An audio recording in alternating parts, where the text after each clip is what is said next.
Turbhe police ने लौटाए खोए मोबाइल्स, लोगों में खुशी की लहर। तुर्भे एमआईडीसी पुलिस स्टेशन के क्षेत्र से गायब व चोरी हुए मोबाइल फोन्स को पुलिस ने ढूंढकर उनके मालिकों को वापस कर दिया है।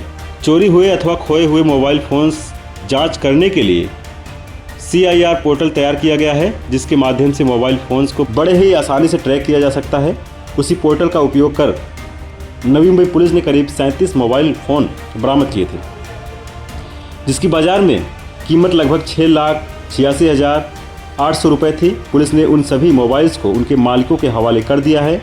मोबाइल फ़ोन पाकर लोग काफ़ी खुश थे और उन्होंने पुलिस की तारीफ़ की है। वहीं इस बारे में अधिक जानकारी देते हुए एसपी मयूर भुजबल ने अपनी प्रतिक्रिया दी है। याच्यामध्ये मागच्या 2 महिन्यापासून माननीय नवी मुंबई पोलीस आयुक्तालयाचे माननीय CP सर मिलिंद भारांबे सर यांच्या 2 महिन्यापासून सूचना दिलेल्या आहेत की मोबाईल चोरी किंवा मोबाईल गहाळ होण्याचे प्रमाण वाढलेलं आहे, परंतु त्याची जी रिकव्हरी आहे त्याचं प्रमाण थोडं कमी आहे।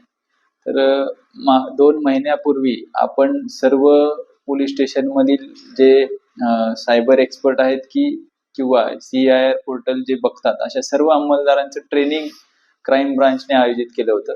त्या क्राईम ब्रांचच्या ट्रेनिंग मध्ये सर्व अंमलदारांना मोबाईल रिकव्हरी कशी फास्ट करता येईल, त्याचा शोध कसा घेता येईल याबद्दल ट्रेनिंग दिलं आणि त्यानंतर प्रत्येक पोलीस स्टेशन हद्दीमध्ये हे जे काही त्यांच्या हद्दीतले मोबाईल चोरीला गेलेले आहेत, गहाळ झालेले आहेत, त्याच्या रिकव्हरी करता प्रयत्न चालू होते। तसाच प्रयत्न तुर्भे पोलीस स्टेशन मध्ये सिनियर PI आबासाहेब पाटील तसेच क्राईम PI चाबुकस्वार साहेब आणि त्यांचा जो ट्रेनिंग घेतलेला अंमलदार आहे रोहित राठोड यांनी केलेला आहे आणि मागच्या 15 ते 20 दिवसामध्ये त्यांनी जवळपास 37 मोबाईल शोधून आणलेले आहेत आणि त्याचंच वितरण आता काही वेळापूर्वी तुर्भे पोलीस स्टेशन येथे झालेलं आहे। पुरुषोत्तम साथ पंकज बेनवंशी की रिपोर्ट, आवाज टुडे, नवी मुंबई।